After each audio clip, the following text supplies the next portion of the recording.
Swayam Prabha. Digital India. Educated India.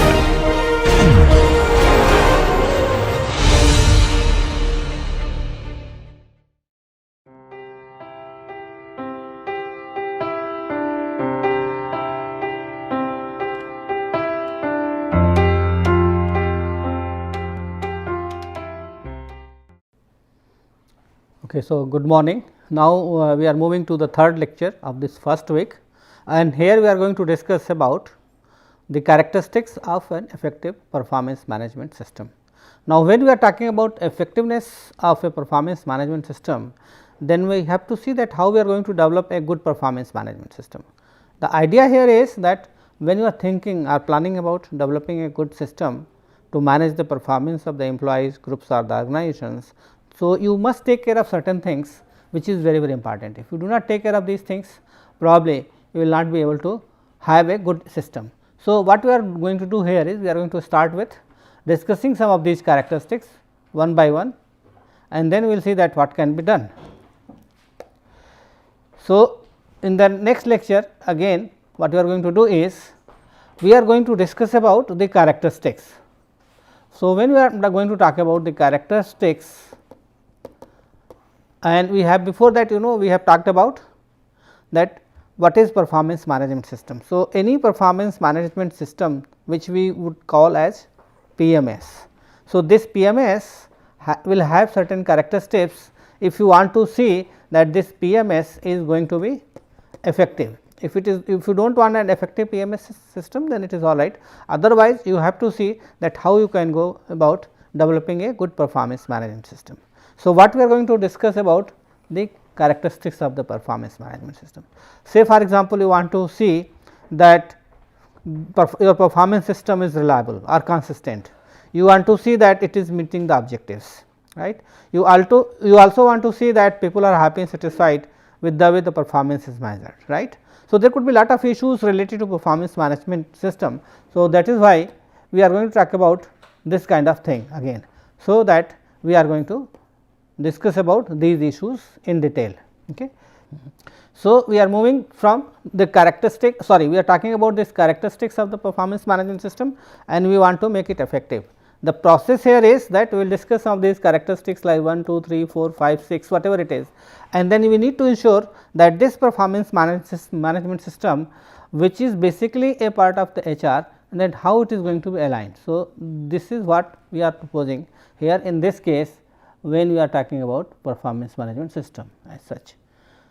Okay. So, we are moving to the next part, and then we are again going to see that how we look at this. So, we are going to start with this. So, now if you look at this, it talks about a number of characteristics like it has to be congruent with strategy, it has to be good enough. It means when you are going to develop a effective performance management system, it is good. It has to be practical, it means that you are able to easily implement it, easily carry it out, makes sense, and it does make sense. So, what we are going to discuss now, that we are going to discuss each of these characteristics in detail when I am talking about a good performance management system. So, say for example, the first characteristics that it has to be congruent with the strategic plan of the organization, right. It means if you remember we talked about that if you are going to develop a good performance management system, you need to see that first of all you are going to plan about the individual and make sure that this individual plan is going to be aligned with the group plan, and then you have to see that how it is going to meet the strategic objective of the organization.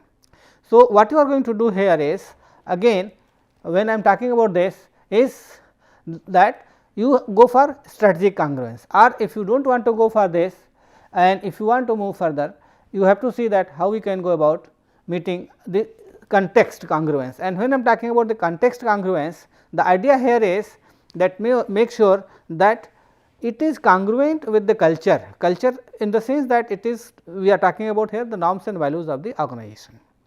Not only norms and values of the organization, but it is we also need to look at it that how it is going to be congruent with the place where it is located or the broader national culture. Okay. So, when we are going to talk about the culture, especially the culture of the place and culture of the nation is also important, because it provides a context in which any activity is done by the organization. So, when I am talking about context congruence, the idea here is that at the first place you are going to ensure that this system is aligned with the goals and objectives of the organization, where you are going to see that individuals, groups and organizations are going to have a goal which are synchronous in nature, in the sense that individual plans and goals are meeting the group goals or the unit's goals, and the unit goal is congruent with the organizational goals. So, after strategic congruence, when we are talking about the context, so the context actually is very important. The context, especially here we are talking about the cultural context, not the social economic context. So, when I am talking about the cultural context, so the culture of the organization should be such so that it promotes an effective performance management system. So, if say which is developed by the top management, say for example, if the top management does not want to have a culture where people are going to have a transparent and meaningful system, so you are not going to have a good performance management system.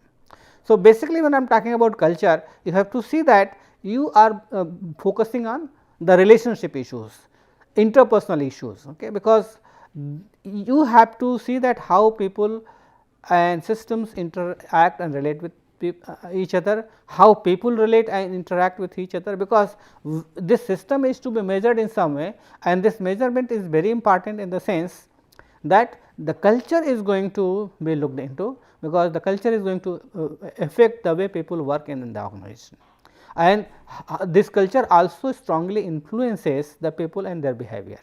So, when it comes to performance management, it is very important that we look into these kind of issues. Now, the third thing that we are going to discuss is that what kind of performance management system you want. Okay. It means that everybody who is working in the organization must be evaluated, okay, because it is not that you are going to evaluate only few and you are going to leave out the senior people, or you are going to leave out the shop floor people because you think that their performance does not contribute. So, irrespective of the fact that what everyone contributes across levels, you need to ensure that every person is going to be evaluated by the organization. Okay. So, the first thing is that all employees should be evaluated, including top management, senior managers, junior managers and middle managers, including your staff, okay, whosoever is working in the organization. So, that is the first point. The second point is that you also ensure that what they are doing, okay, because the evaluation of the performance depends upon the responsibility that a person has or is associated with the job, and this comes from job descriptions. So, you need to ensure that when you are going to evaluate tasks, duties and responsibilities of the people that is given with any particular job, you are going to see that how you are going to do it. So, what are you going to evaluate? Both the behavioral part and also the outcome that is measured in terms of productivity or output that you have, and the behavior that how you interact, relate and do all kind of things, because that also contribute to your performance, right. So, it include the performance, okay, for what? For the entire review period, not just a few, because sometimes we see that managers are more interested to look at the current performance and not the entire span of the performance. So, because you have a performance cycle, and in a performance cycle you have to see that the performance is evaluated or managed, whatever you call, for the entire period. So, suppose you have a 1 year of performance cycle. So, for 1 year you have to see what the person has done. Okay. So, this performance should include spanning the entire review period, because that is very important, not just a part of it, okay, or for a weeks or months before the review, because that would give a recency effect, or suppose you are looking only at the first few months, then that is also not good, because in that case you are not evaluating the entire performance, right. So, there are certain issues that need to be looked into, because that is you evaluate everyone. Okay. Evaluation should be based on what a person does in terms of its responsibilities, which include both technical and non-technical issues like behavior and results. Then the entire performance period should be taken into account. Okay. And another issue is that you must provide feedback. Okay.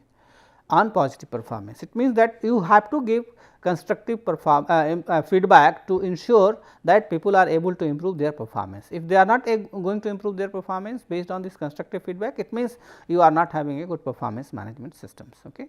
So, once you are giving constructive feedback, you are identifying both what are the good things that a person has done and what are the bad things that he has done, okay, and what are the areas where the person needs improvement. So, you are able to identify both, because that would provide an opportunity for further learning and development. Similarly, he can further strengthen his competencies in those areas where he is already doing very well, right. So, thoroughness is very important, and make sure that it is thorough. Then we are going to next discuss the next issue, which is related to practicality.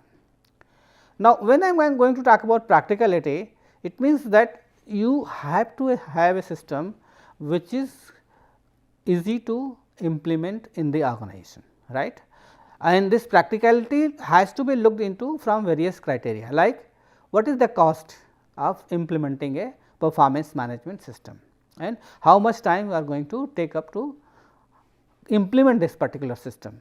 Since it is an early, most of the organization, you have a performance cycle within which you are going to have it. So, many companies have gone for what you call a automated performance management systems, where they have developed systems and software to make it less expensive, and then it is easy to use and fill up these forms. You can have access to it because it is available provided you have the systems, right. So, it is very important to go for a system which is less expensive, because any activity that you are going to perform has a cost. So, implementing a good performance management system has to be made cost effective.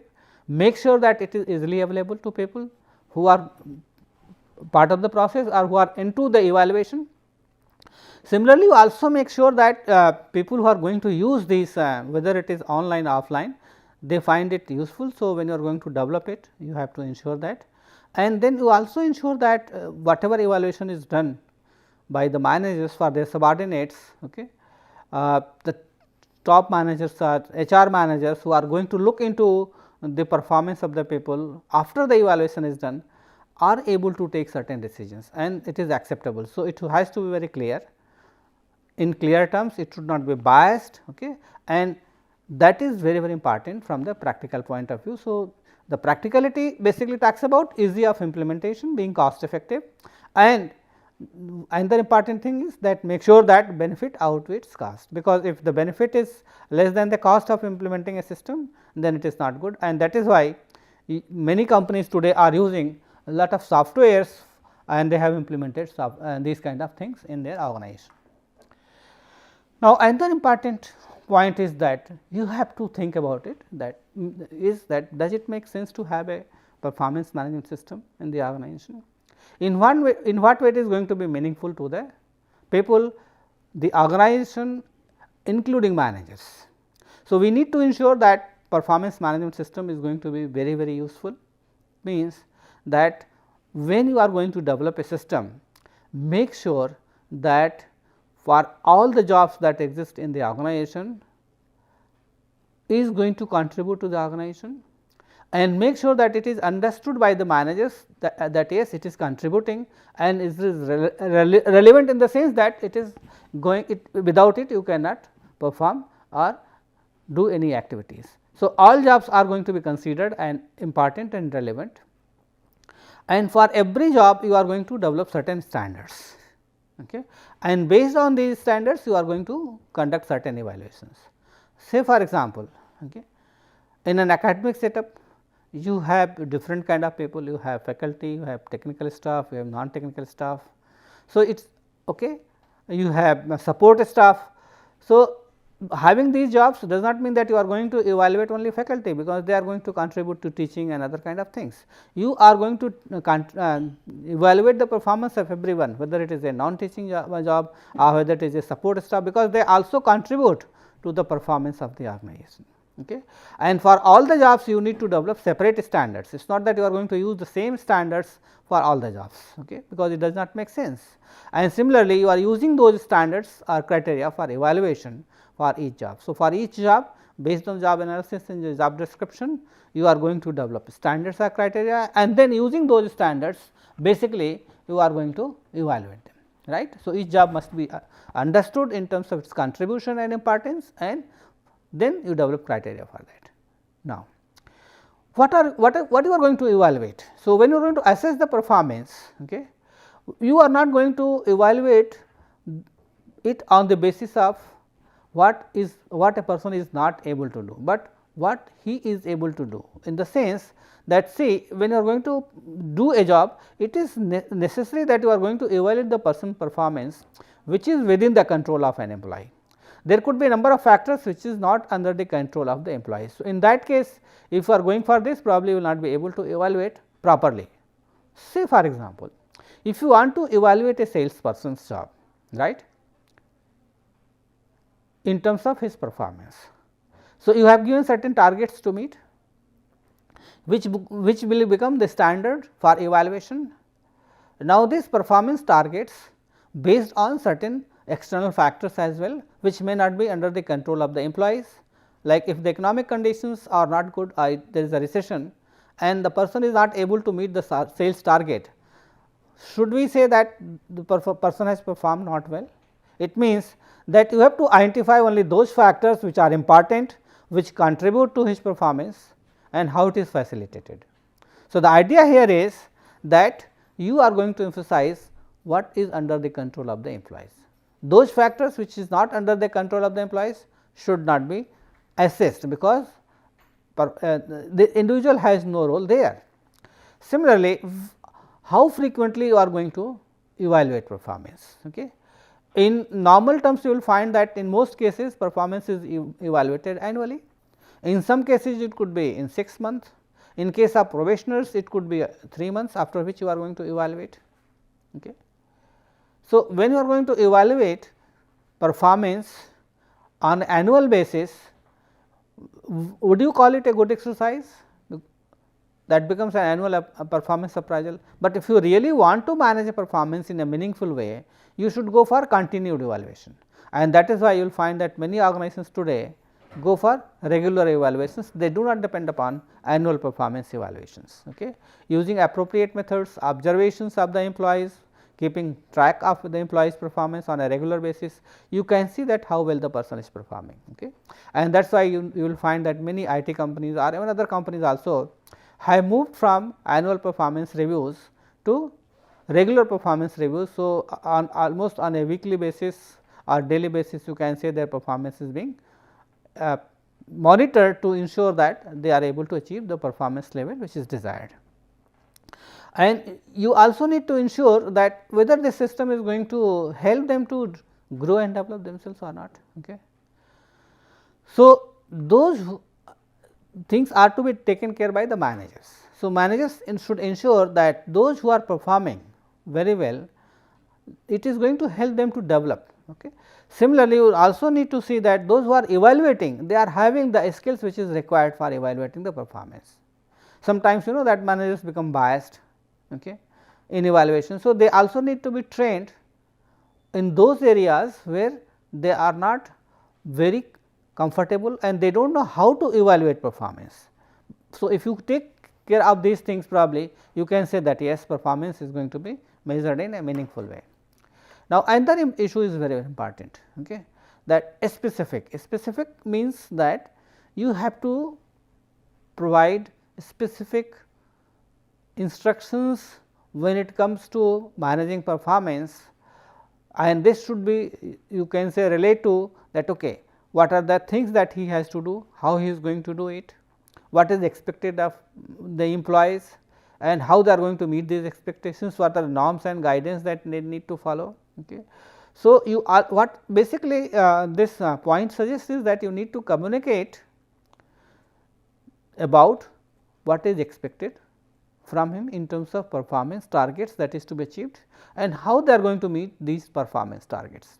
Why I am talking about these specific factors is that a good management performance management system has these details, okay, and specific guidance to the employees in terms of targets that need to be achieved and how they are going to meet these targets. It means that you need to provide some kind of guideline framework which is available based upon what they are going to do, and there is a support from the management to ensure that they are able to achieve it. So, apart from these specific factors, we also need to identify that a good performance management system is able to differentiate between good and bad performance. Okay. Because if you are using a standard performance management system without any bias, okay, so it is going to provide you information about the performance of the people, and if it is going to provide you information about the people and you are going to compare it with the standard and evaluate it, you can very well see whether the person has performed effectively or not. So, you will be able to identify those who are able to perform well and those who are not able to perform well. For example, as a teacher, when I am going to teach my students, I can clearly see after the examination is over that okay, these are the students who have done well, it means that they have performed well, okay, and these are the students who have not been able to perform well, provided I am going to use a reliable assessment tool to ensure that there is no bias and everybody has been treated equally. Okay. So, if that happens, your performance management system or the way you are going to assess performance will help you to identify good performers as well as bad performers. Okay. The idea here is that you will be able to know that what are the things that happens because of which some people or some students have been able to perform well and some of them are not able to perform well. Again, here you can see that this good or bad performance or what you call effective or ineffective performance is related to what you call their behavior or results. It means that what is the reason? Is it outcome which is not good, or is it because of the behavior because of which the performance is not good? Okay. Because both behavior and results contribute to performance, right. So, you have to have a system of performance management which can classify people based on their performance, okay. And then you can see that what is the level of employee performance across a set of people or groups. So, you can grade them also, or you can rank them from very good to not so good or bad performers, right. And that is possible only if you are going to use a very consistent performance management system, okay, which is free of biases and the evaluators are trained, so that they are able to distinguish between good performers and bad performers. Now, this basically raises another important question, that is reliability. Okay. Now, when I am talking about reliability, reliability is related to consistency. Okay. Now, there are two things. One is that you can see whether a person is performing consistently well or not. It means that his performance can be said to be reliable, right.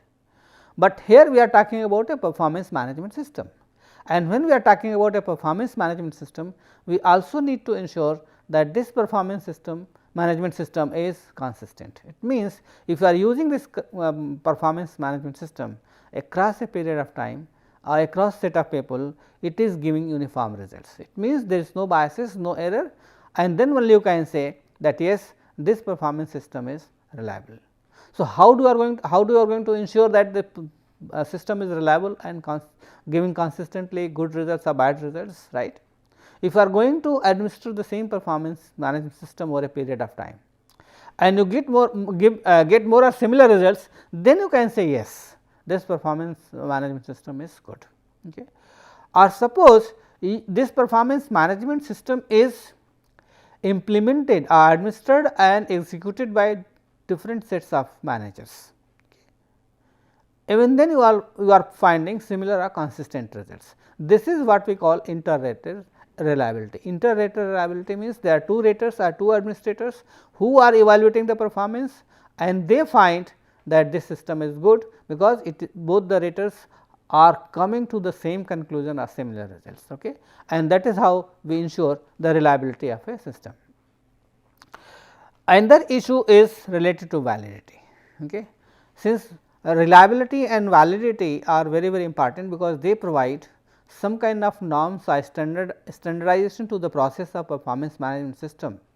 So, first we talked about that performance system management system need to be standardized, right. Second, we talked about it has to be reliable. Okay. Now, the third thing that this system has to be valid. Now, when we are talking about validity, what does it mean? Validity in general is defined as what? That it is going to measure those things which you intend to measure. It means that your objective here is to measure the performance of the individual, right. So, when you are going to measure the performance of the individual, it means that you are going to include all the dimensions of the performance, which is important, right, and it does not include other irrelevant factors, right, and you are not leaving other important unimportant factors, okay, and it is not contaminated. It means that you are not including those things which are outside or beyond the control of employees, right. So, if you are taking care of this, it means that you are going to have a system which is valid also. So, standardized system, reliable system and valid system are very, very important. Now, once the system is standard, reliable and valid, then we can talk about that this system is going to be acceptable to all the stakeholders in the process, whether it is subordinates or the senior managers or line managers who evaluate or even HR managers, right. It is possible only when you are going to have a system which is reliable and valid. That is one thing, that is related to acceptability. It means that their perception about a performance management system has to be seen in such a way, so that they find that yes, it is free of error, it has full accuracy, it is reliable, it is valid and it is considered to be fair by everyone, right. So, how do you know that the concept this system is going to be considered as fair? So, here we talk about justice, it means fairness. Justice basically talks about your perception of fairness, right. It means we are talking about that the system is fair. Now, here we are talking about 4 different type of justice, like first is distributive. Distributive justice suggests that yes, you are going to evaluate and reward based on what the person has done, right. So, it has to be proportional, in your performance is linked with the reward. So, you are distributing reward depending upon the performance. Similarly, if you have adopted a process which is fair enough, right, which is reliable and valid, it means that you have gone for a standard process. It talks about procedural justice, right.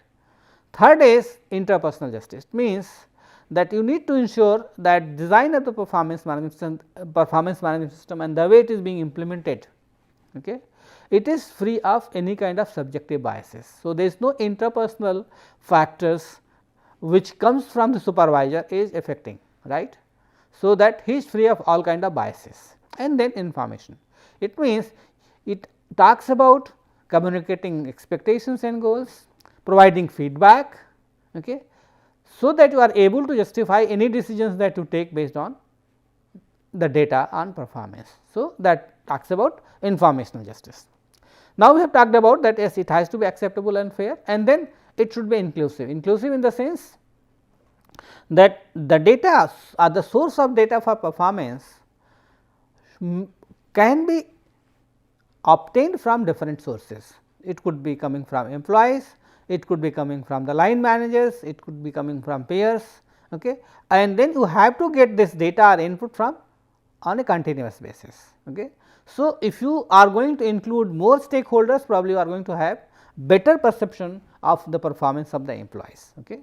So, everybody who is a party to the decision making process or who is involved in some way with the performance management system are those stakeholders who are going to be affected by the outcome of the performance management system should be made a party to the performance management process, right.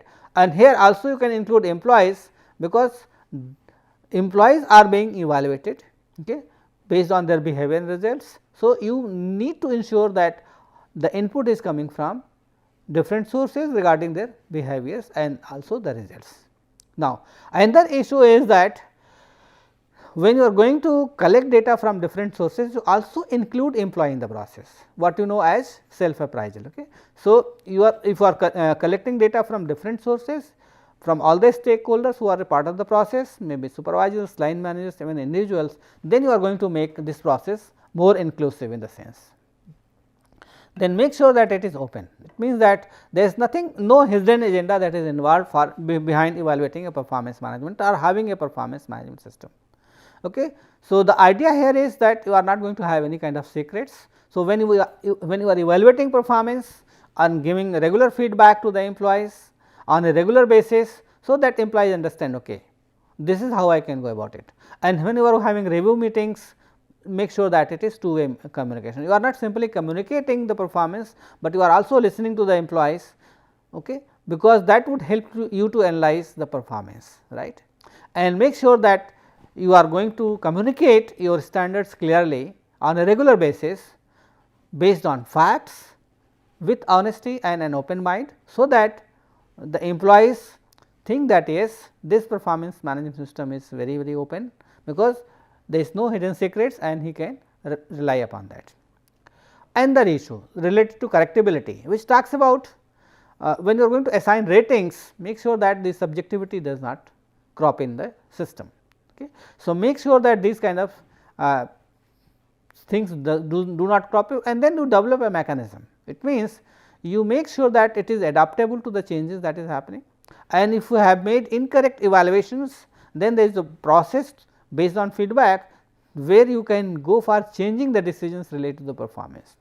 So, if there is if the people find that the process is not fair, justice has not been made, okay, it means the system is not accurate and fair enough, okay, and the perception is not good, you are able to make certain changes depending upon the requirement, right. So, the process of correctability is also important. Then this point we have already talked about related to standardization. It means you are going to evaluate consistently across people and time, okay, and make sure that those who are evaluating, they are trained, especially managers, and how to evaluate, so that they can follow a standard process to administer and evaluate performance management systems, right. Then this is very important. Okay. Make sure that you follow certain code of ethics when it comes to evaluation. Make sure that supervisors or line managers, okay, are not going to evaluate based on their own perception or their interests, okay, because he may like someone, so he might give better ratings, he does not like, so he may not give good ratings, okay, and they are going to measure only performance related issues, nothing else, okay, not those under the control or not beyond the control of the employees, or those things which are not related to that. Okay. So, make sure that evaluation is made for those which is important, okay, and then you are not going to disclose this information to any third party or any other individual who are in the process. So, ethicality has to be followed. So, the clause of confidentiality is very important, because you need to ensure that it is done properly. Okay. Now, finally, you have to ensure that any performance management system is integrated with any HR and development activities. So, once you have a good performance management system, what does happen? Okay. You can see how people are performing, what is their level of performance, what are the standards that is to be met by them, right. So, based on this you are able to identify the strengths and weaknesses. So, you can propose training program for them. You can, looking at the performance standards of the people, you can also identify your manpower requirement, okay, because these performance standards and dimensions can also be used as a standard for recruiting people for the organization. And since performance is to be linked with the reward, you can develop a compensation system which take care of the performance very well. Okay. So, other HR activities relate to manpower planning, training, recruitment and compensation is also linked with this kind of things. Okay. So, in this lecture probably we talked about the various characteristics of the performance management system, which will make it more effective. Thank you very much.